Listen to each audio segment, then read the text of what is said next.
3월 1일 금요일입니다. 오늘은 요한계시록 2장 12절부터 17절까지 말씀입니다. 버가모 교회가 받은 책망이라는 제목입니다. 버가모 교회가 받은 책망.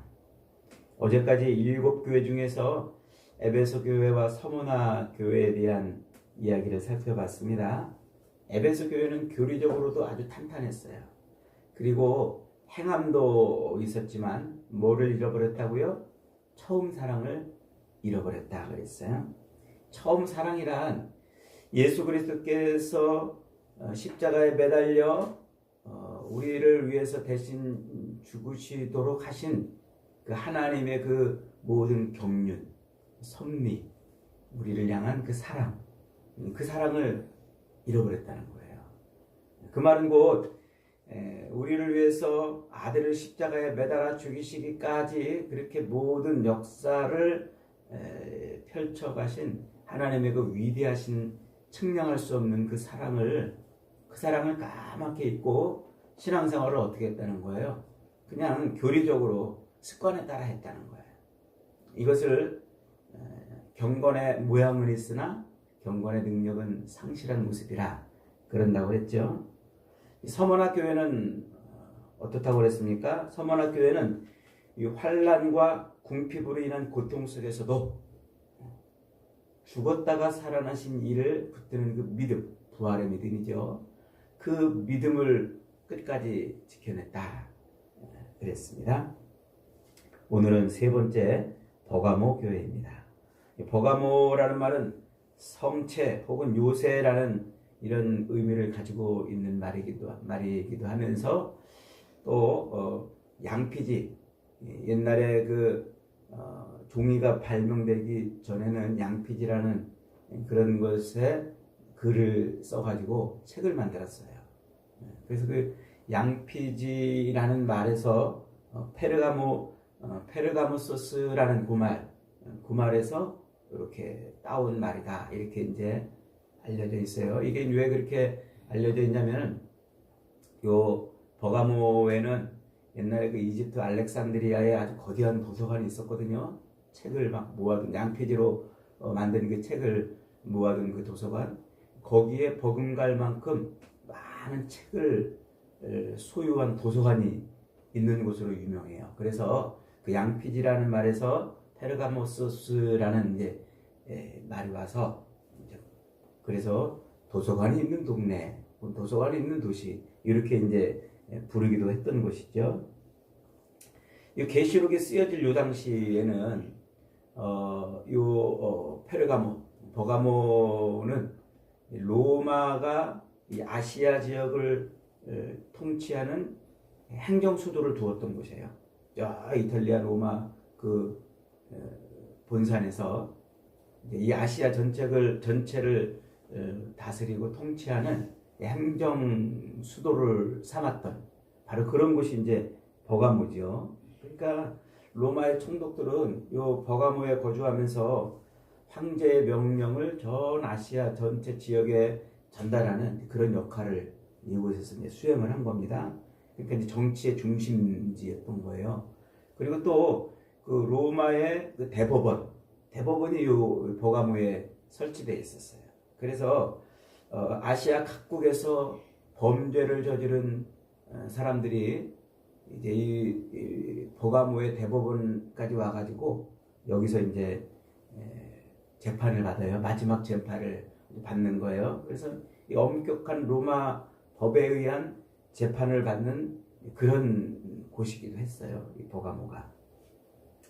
이 버가모는 옛날 BC 539년 바벨론 멸망할 때죠. 메데와 페르시아 연합군이 바벨론을 멸망할 때 이제 페르시아가 버가모 지역을 정복을 합니다. 그때 요 페르시아의 그 고레스 유대인들을 바벨론에서 해방시켜서 예루살렘으로 돌아가서 성전을 지으라고 고레스 칙령을 내렸던 바로 그 사람이에요. 그 사람이 이 버가모 지역도 점령한 다음에 종교의 자유를 허락했어요. 바벨론에 있던 그 종교들을 너희 마음껏 너네들 종교 섬겨라. 이렇게 그 식민지를 그렇게 다스렸어요. 그래서 요 버가모 지역에 바벨론 주술사들과 그리고 바벨론의 그 신들을 섬기던 신전에 있던 제사장들이 이 버가모 지역으로 대거 몰려왔어요. 종교의 자유가 허락된 곳이죠. 그러니까 그것이 어느 순간에 종교적 성지가 되어버린 거예요.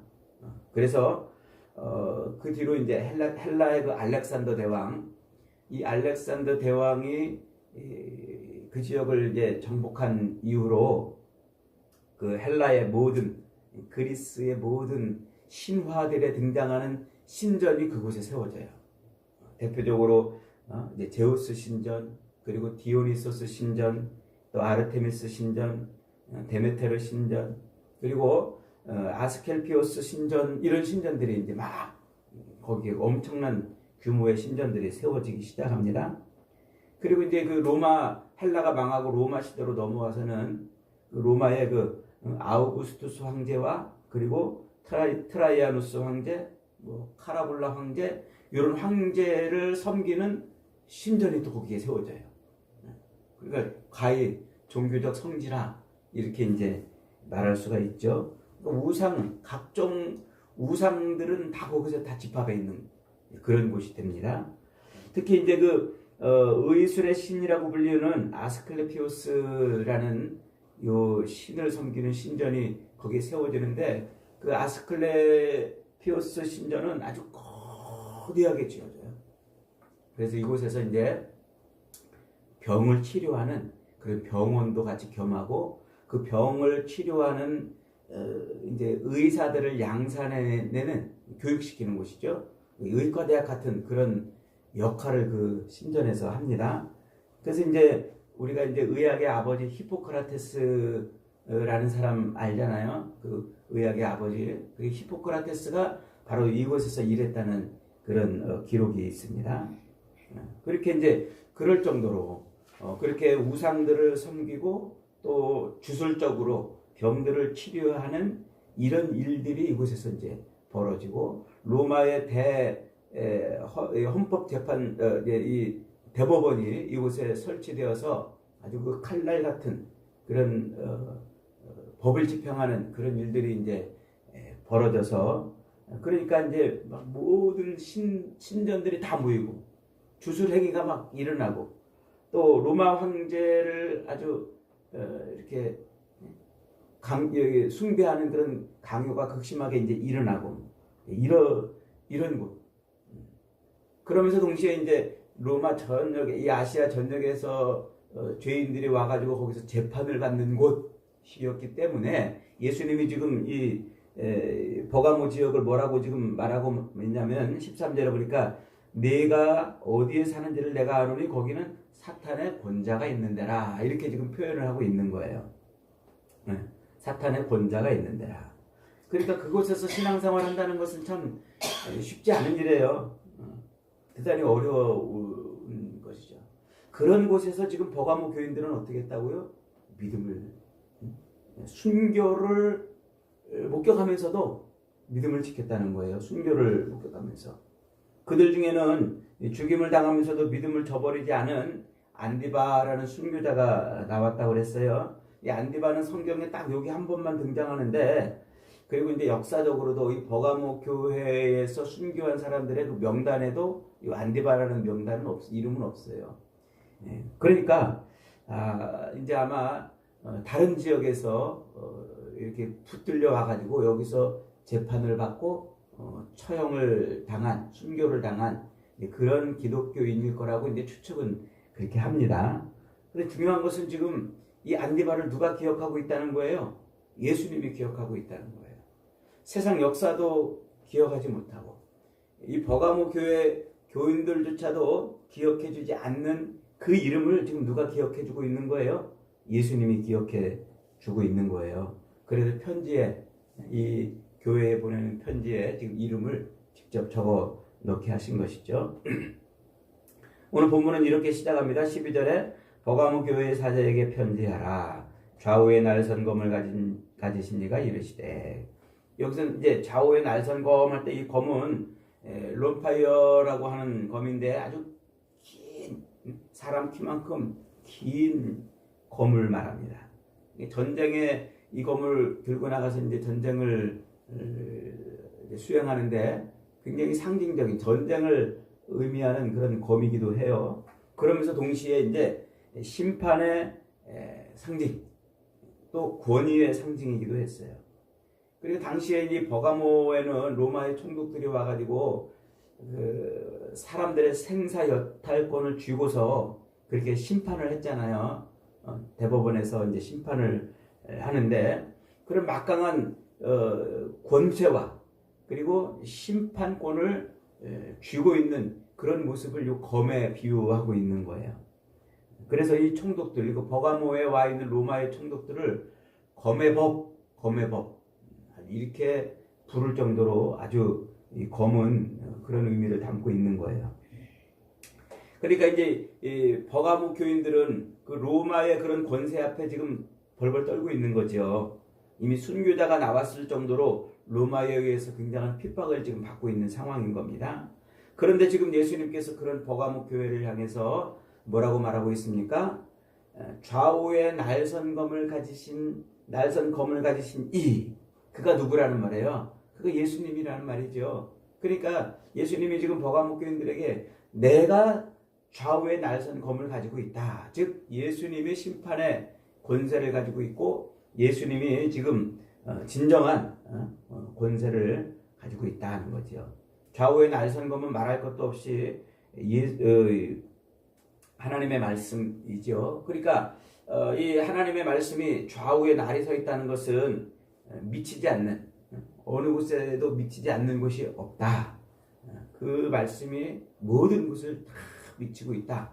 그러니까 예수 그리스도께서 하나님의 말씀을 가지고 계신데 그 하나님의 말씀으로 뭐 한다는 거예요? 세상을 심판하는데 심판하지 못할 곳이 없다. 지금 그런 말씀입니다. 계속해서 이제 예수님은 버가모 교회에 이렇게 말해요.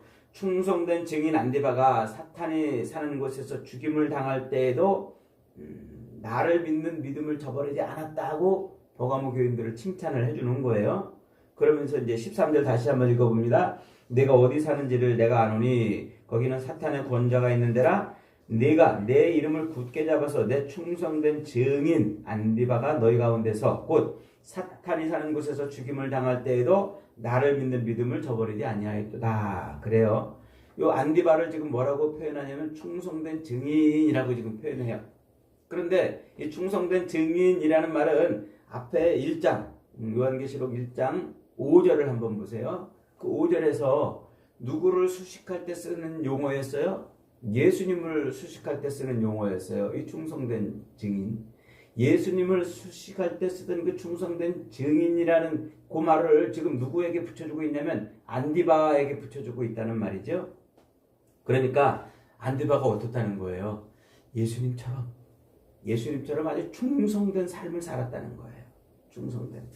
그러니까 예수님을 믿고 사는 그 삶이 아주 예수님이 가셨던 그 길을 그대로 따라갔다는 것이죠. 예수님께서 제자들에게 자기를 따라오려는 제자들에게 이렇게 말씀하셨잖아요. 마태복음 16장 24절에서 이에 예수께서 제자들에게 이르시되 누구든지 나를 따라오려거든 자기를 부인하고 자기 십자가를 지고 나를 따를 것이니라.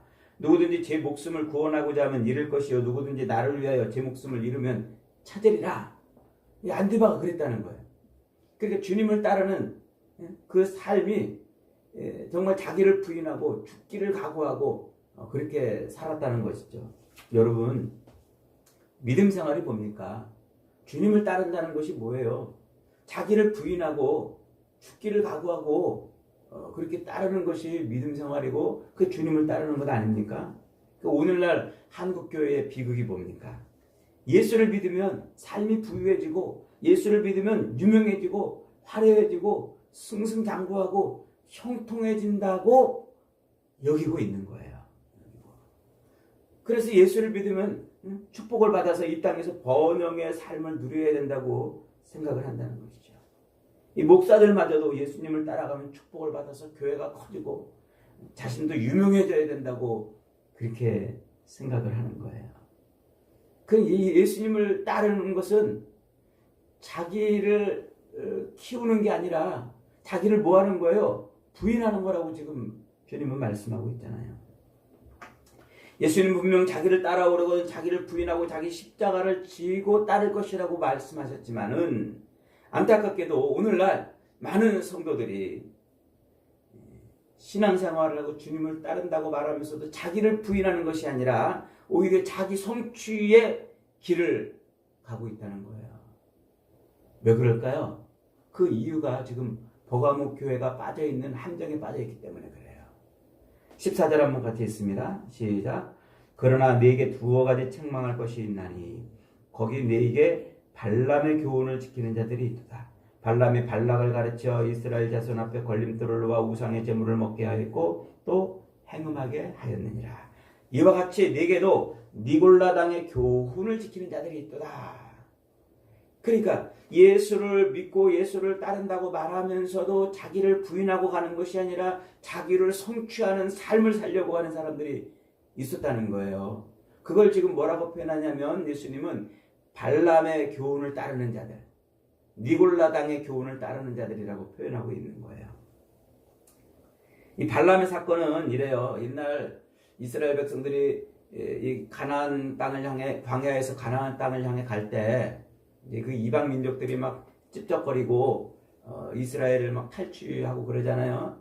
그래서 이제 이스라엘이 모세를 통해서 이제 그 이스라엘의 이방 민족들을 다 하나씩 이렇게 막 점령하면서 이제 가나안을 향해 나갔어요.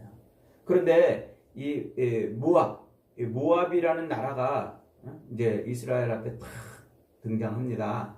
그때 그 모압 왕이 누구냐면 발락입니다. 이 발락이 저 이스라엘에 하나님이 계시다는, 그래서 자기네가 도무지 이스라엘을 이길 수 없다는 것을 알아요. 그래서 무슨 생각을 하냐면 안 되겠다. 하나님을 섬기는 선지자를 좀 찾아보자. 그래서 찾은 게 발람이에요. 발람.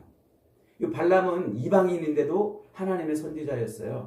그래서 이 발락 모압 왕이 많은 재물을 담아가지고 이 발람에게 찾아가가지고 당신 우리가 저 이스라엘과 싸움을 하러 나갈 때 여기 서가지고 저 이스라엘을 좀 저주 좀 해달라 하고 부탁을 해요. 이 발람이 이제 그 재물이 타면에서 나가려고 그러는데 하나님이 막으세요. 못 나가게 해요. 그래서 이제 안 갑니다. 그랬더니 이 발락 왕이 더 많은 재물을 갖고 와가지고 발람에게 주면서 한 번만 좀 해달라고 그래요. 이 발람이 요 재물에 눈이 어두워서 따라가요. 따라가서 이제 이 모압하고 이스라엘이 전쟁을 하는 거기 서가지고 이제 이스라엘을 저주하려고 그러는데 또 하나님이 막으셔가지고 또 실패해요. 실패. 그래서 이제 끝내 도리어 이스라엘을 저주하지 못하고 이스라엘을 축복하고 돌아갑니다. 이 발람 선지자가. 근데 그걸로 끝나는 줄 알았더니 발람 사건이 끝난 줄 알았더니 민수기 25장에 가면은요 이런 얘기가 있어요. 이제 시딤이라는 동네에 이스라엘 백성들이 이제 갔는데 거기 가서 큰 죄를 지어요. 민수기 25장 1절로 3절에 보니까 이스라엘이 시딤에 머물러 있더니 그 백성이 모압 여자들과 음행하기를 시작하니라. 그 여자들이 자기들의 신들에게 제사할 때에 이스라엘 백성들을 청하매 백성이 먹고 그들의 신들에게 절함으로 이스라엘이 바알 부올에게 가담한지라. 여호와께서 이스라엘에게 진노하시니라.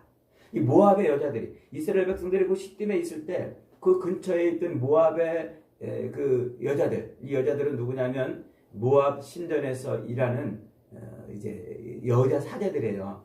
이 우상 신전에서는 그 여자 사제들이 다 뭐 한다고 그랬어요. 거기에 이제 제물을 들고 와서 제사를 드리고 그러는 이제 사람들하고 같이 난잡한 성행위를 하고 그래서 이제 우상 신의 그 축복을 받아내는 그런 일을 하는 사제들이라고 그랬잖아요. 이거 창기 같은 거예요. 그런 여자 사제들이 이스라엘 백성들을 초대한 거예요. 자기들의 그 신전 제사 행위에. 그랬더니 이스라엘 백성들 중에 남자들이 몇몇이 쫄래쫄래 따라가가지고 거기 가서 그 여자들과 더불어서 우상에게 제물을 바치고 절을 하고 그리고 그 여자들과 난잡한 행위를 한 거예요. 그러니까 하나님이 그 일 때문에 이스라엘을 하나님이 징계하시는데 그 사건 때문에 24,000명이 죽어요. 한 번에 24,000명이. 민수기 31장은 이 사건을 이렇게 토를 달아놨어요. 민수기 31장 16절에 보니까 보라 이들이 발람의 꾀를 쫓아 이스라엘 자손으로 부올의 사건에 여호와 앞에 범죄케 하여 여호와의 회중에 연병이 일어나게 하였느니라. 그게 무슨 얘기냐면 발람이 그렇게 이스라엘을 저주하려고 갔다가 하나님이 간섭해서 끝내는 이스라엘을 축복하고 돌아가는데 그냥 안 돌아가고 이 발락 왕에게 꾀를 낸 거예요. 꾀.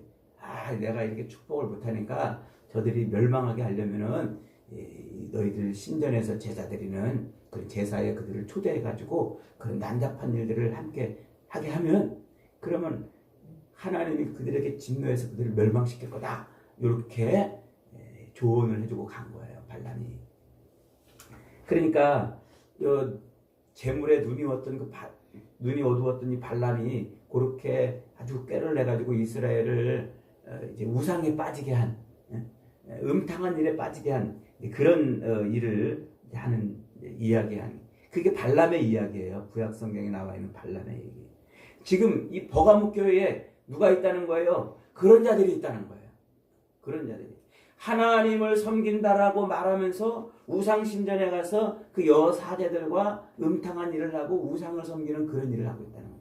왜 그럴까요? 이 세상에 살면서 자기를 부인하고 주님을 따르려는 게 아니라 자기 성취를 위해서 주님을 따르기 때문에 그래요. 그래서 세상에서 부와 재물을 얻으려고 그러는 것이죠. 그러니까 하나님을 섬기면서 동시에 우상을 섬기는 이런 혼합 신앙을 갖고 있는 거예요. 예수님이 분명히 말씀하셨잖아요.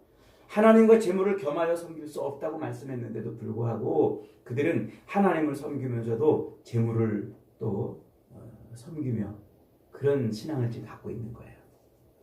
그러니까 겉으로는 진짜 막 순교를 당할 정도까지 대단한 믿음을 가졌지만 딱 까놓고 보니까 엉터리라는 거예요.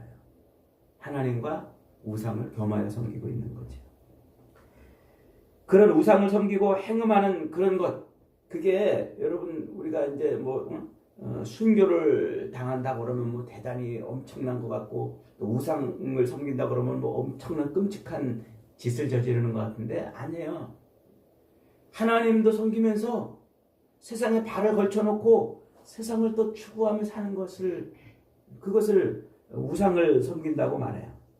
실제로 역사적으로 이스라엘 백성들은 한 번도 하나님을 버린 적이 없어요. 늘 하나님을 의지하고 하나님 안에 살았어요. 하나님이 선포하는 말씀에 따라 살았어요. 그러면서 어떻게 했다고요? 그러면서 그들은 자기들의 그 욕망과 욕심을 채우기 위해서 세상에 발을 걸치고 우상을 섬겼단 말이에요.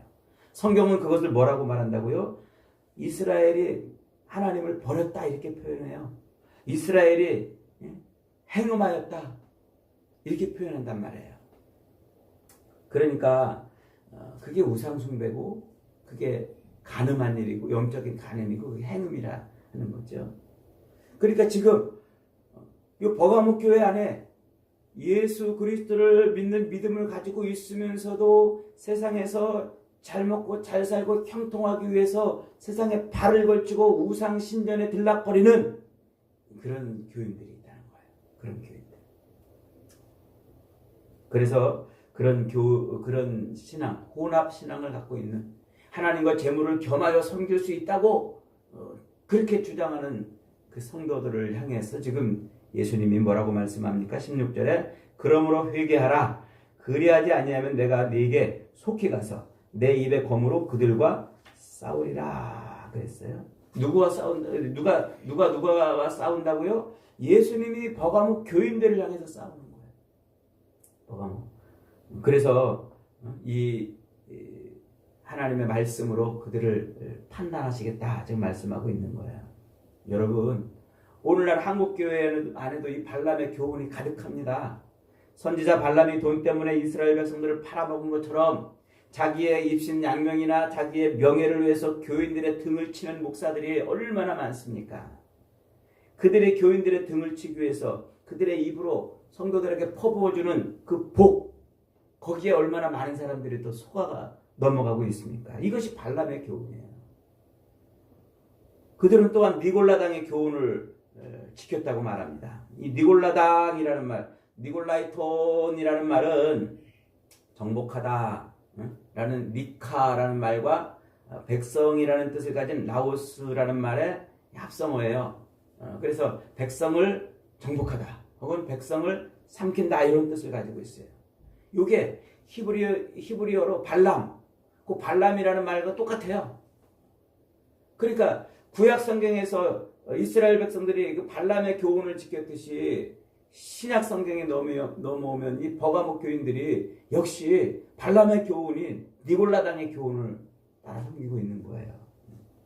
이 니골라당은 당시에 초기 영지주의 영향을 받은 그런 사람들이 가지고 있는 신앙이었어요. 영지주의 예전에 많이 배웠잖아요. 영지주의 뭐라고 그랬어요? 물질은 악하고 영은 선하고. 그래서 이 예수 그리스도의 그 육체로 이 땅에 오신 것을 부정하기도 하고, 그리고 물질은 악한 물질은 거룩한 선에 조금도 영향을 미치지 못해요. 그래서 육체는 더럽고 영혼은 순수하고 그렇다고 주장을 하는 거예요. 그래서 육신으로 지은 이 더러운 육체로 지은 죄는 영혼에 영향을 미치지 않아요. 영에. 그러니까 구원을 받은 영으로 구원을 받은 우리들은 이 땅에서 육체로 죄를 짓고 살아도 구원의 영향을 아무도 영향을 미치지 않기 때문에 이 영지주의 철학에 버무려진 신앙을 가진 사람들은 무슨 생각을 한다고요? 한 번 받은 구원은 따놓은 당상이다. 따놓은 당상이다. 그래서 무슨 짓을 해도 육체적으로 무슨 죄를 짓고 무슨 짓을 해도 구원이 취소되지 않으니까 막 사는 거예요. 하나님의 말씀을 내동댕이 치고 막 살아요. 이것을 무율법주의자 이렇게 이제 표현하는 게 이게 니골라 당이라는 거예요. 그들은 겉으로는 아주 신실하게 종교 생활을 하다가도 자기 삶의 현장에 나가면 여전히 자기들 멋대로 마음대로 하고 싶은 대로 사는 사람들이에요. 왜냐하면 육신의 이 삶은 영혼의 구원을 미치지 않기 때문에 그래서 그런 삶을 사는 거예요. 오늘날에도 이 영지주의에 버무려져 있는 니골라당의 교훈이 한국교회에 가득하단 말이에요. 예배당 안에서는 얼마나 다 경건한 척합니까? 예배당 안에서는 정말 거룩하고 믿음이 좋은 것처럼 말하지만 예배당 밖에 나가면 그들은 자기 마음대로 살아요. 자기가 하고 싶은 것, 자기가 원하는 것, 자기가 추구하는 것을 위해서 삶을 살아요. 그래서 그들은 자기를 부인하며 십자가를 지고 주님을 따르는 것이 아니라 자기 성취를 위해서 주님을 붙들고 이방인들이 우상 섬기는 것처럼 신앙생활을 한단 말이에요. 교회의 지도자들이 그런 엉터리 교리를 전해가지고 교인들도 타락하게 만들지만 지도자들이 전해준 그 바른 말씀을 걸러듣고 걸러들어가지고 그래서 말씀과 상관없이 엉터리 신앙생활하는 교인들이 가득한 거예요. 말세가 되면 나타나는 현상이 바로 그거라고 아모스 선지자는 아모스 8장 1절에서 이렇게 말합니다. 아모스 구약성경 아모스 8장 11절에 가면 이렇게 아모스 선지자가 외쳐요. 주 여호와의 말씀이니라. 보라 날이 이를지라 내가 기근을 땅에 보내리니 양식이 없어 주림이 아니요 물이 없어 기갈함이 아니요 여호와의 말씀을 듣지 못한 기갈이라. 이게 말세가 되면 어떻게 된다고요? 점점 하나님의 말씀이 증발해 버린다고요. 사라진다고요. 그래서 교회는 우후죽순 이골목 저골목 늘어나는데 하나님의 진짜 복음의 말씀은 사라지는 거예요. 말씀을 전하는 자들도 드물어지지만 바른 말씀을 전하는 자들도 드물어지지만 바른 말씀을 깨닫는 자들도 없어요. 그리고 그 바른 말씀을 듣기를 소망하는 사람들도 없어요. 그래서 진짜 복음의 말씀을 전하는 교회들은 텅텅 비어가고 있고, 우스갯소리, 자기 귀에 좋은 소리, 복 받으라고 외치는 그런 소리를 하는 교회는 차고 넘친다고 그러지 않습니까? 여러분, 바른 하나님의 말씀을 듣고 그 바른 말씀에 따라 바른 신앙생활을 하려고 하는 사람들을 뭐라고 부른다고요? 그리스도인이라고 부른다고요. 여러분은 지금 그리스도인이십니까? 정말 우리가 그리스도인이 맞다면 우리는 지금 우리의 삶의 전 영역에서 하나님의 말씀을 따라 살려고 몸부림쳐야 돼요. 예배당 안에서만 하나님의 말씀을 따라 사는 것이 아니라 우리의 삶의 전 영역이 하나님의 말씀의 지배를 받고 하나님의 말씀을 따라 살려고 애를 써야 돼요. 자신이 세상을 지은 창조주이시만 그러나 육신을 입고 이 땅에 오셔서 자기가 신이지만 자기 뜻대로 살지 않고 아버지의 뜻대로 살았던 예수님처럼 우리도 우리 뜻대로 사는 것이 아니라 하나님 아버지의 뜻대로 사는 것이 그리스도인이란 말입니다. 모두가 서로를 죽여가지고 이득을 얻으려고 몸부림치는 이 사자굴 같은 이 전쟁터 같은 이 정글 같은 이곳에서 저것을 죽여야 내가 산다고 하는 그런 이 정글 같은 세상 속에서 내가 죽어 너를 살리는 그런 십자가의 길을 가셨던 예수님처럼 사는 것, 그게 그리스도인이란 말입니다. 그리고 그런 삶을 살아내는 것을, 그렇게 살아서 예수님처럼 그렇게 사는 삶을 살아내는 것을 성경은 순교라고 불러요. 순교. 우리가 어디 가서 목이 댕강 잘려가지고 예수님 부인 안 하고 목이 댕강 잘리는 것만 순교가 아니라 예수님을 그렇게 삶에서 지켜내려고 자기를 죽이고 사는 것. 그것을 뭐라고 부른다고요? 성경은 순교라고 부른단 말이에요. 그래서 요한계시록 6장 9절로 11절에 가면요, 요 순교자의 수가 차기까지 하나님이 세상 심판을 보류하신다고 말씀하시는 거예요. 선교지에 가서 목배임을 당하는 것이 그것만이 순교가 아니라 자기 삶의 현장에서 예수 그리스도를 분명하게 드러내고 자기가 예수님의 사람인 것을 나타내며 사는 것, 그것이 바로 순교란 말이에요. 그렇게 세상은 우리로 하여금 그렇게 살도록 호락호락하지 않아요. 세상은. 예수님이 나의 삶의 주인이시고 나는 예수님의 말씀대로만 살겠습니다라는 이런 삶을 사는 것이 쉽지 않습니다. 그렇잖아요. 얼마나 어려워요. 그러나 그것을 견뎌내고 이겨내고 자기를 그렇게 철저하게 죽여서 주님의 길을 그렇게 가는 그것을 성경은 순교라고 부른단 말이에요. 세상은 아무도 안 알아줄 것 같지만 주님은 알아주신단 말이에요. 안디바를 모두가 다 알지 못하지만 주님은 안디바의 이름을 불러주셨다는 것을 오늘 본문이 말하고 있지 않습니까? 여러분, 그러한 발람과 니골라당의 교훈을 쫓는 교회의 지도자들과 그들을 추동하는 성도들을 향해서 지금 주님은 엄중히 경고하십니다. 회개하라! 그렇지 않으면 내가 내게 속히 가서 내 입의 검으로 그들과 싸우리라. 하나님의 말씀으로 그들을 판단하셔서 그들의 정체를 드러내게 하시겠다는 거예요. 결국 이 땅에서 행했던 그 모든 일들에 대해서 그들의 삶을, 행위를 판단하시고 둘째 사망에 해를 받지 않게 하신다는 거예요. 그러면서 17절에 이렇게 말씀하십니다. 귀 있는 자는 성령이 교회들에게 하시는 말씀을 들을지어다. 이기는 그에게는 내가 감추었던 만나를 주고 또 흰 돌을 줄 터인데 그 돌 위에 새 이름을 기록한 것이 있나니 받는 자밖에는 그 이름을 알 사람이 없다.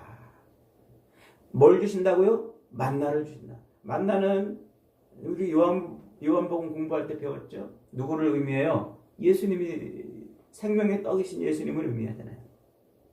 흰 돌을 준다 이 말은 당시 그 버가모 재판소에서 앞에 이제 재판을 받는 피고인이 무죄일 때는 그 흰 돌에 이름을 써가지고 던져줬어요. 그러면 흰 돌을 던져주면 무죄, 검은 돌을 던져주면 유죄. 그리고 그 원형 극장, 원형 경기장이죠. 그 원형 경기장에서 이제 뭐 죄인들을 죽이는 행사를 하거나 뭐 사자들하고 이제 뭐 싸우게 하거나 검투사들이 서로 죽이는 일들을 하게 하는 그런 축제를 벌일 때는 그 흰 돌이 입장권이에요. 입장권. 그러니까 만나를 주고 이름이 새겨진 흰 돌을 준다는 것은 예수 그리스도가 그의 삶에 들어가 함께 하시는 것이고, 그리고 천국의 입장권을 주시겠다는 거예요. 생명의 잔치에 들어가게 하시겠다는 거예요. 생명에 들어가게. 그러니까 이 말을 딱 들은 버가모 교인들은 그게 무슨 뜻인지를 금방 알아차린 거예요. 비교할 수 없는, 세상 것과는 비교할 수 없는 천국의 그 배부름과 잔치에 들어가며 주님과 동행하는 삶을 사는 것입니다. 여러분 지금 그리스도인이십니까? 오늘도 발람의 교훈과 니골라당의 교훈으로 우리를 넘어지게 하고 우리를 흔들어 놓는 그 악한 사탄의 공격을 이겨내십시오. 말씀으로 이겨내십시오. 비록 세상에서는 목배임을 당하는 고통이 있을지라도 참고 견디고 이겨내면 감추어진 만나 곧 예수 그리스도와 더불어서 천국의 풍요를 누릴 수 있는 은혜를 주실 것입니다. 오늘도 저와 여러분 그런 믿음으로 승리하는 복된 인생들 되시기를 주님의 이름으로 축복합니다.